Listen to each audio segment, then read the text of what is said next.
आऊज़ु बिल्लाहि मिनश्शैतानिर्रजीम बिस्मिल्लाहिर्रहमानिर्रहीम। हज़रत अनस रज़ी अल्लाह तआला अन्हु से रिवायत है कि रसूलुल्लाह सल्लल्लाहु अलैहि वसल्लम ने इरशाद फरमाया, क़यामत उस वक्त तक नहीं आएगी जब तक ऐसा बुरा वक्त ना आ जाए कि दुनिया में अल्लाह अल्लाह बिल्कुल ना कहा जाए।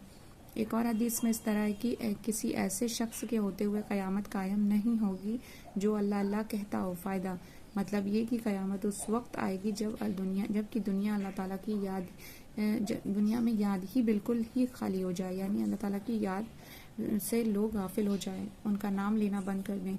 या जब एक भी बंदा अल्लाह का नाम लेना बंद कर देगा तब क़यामत का विर्द हो जाएगा।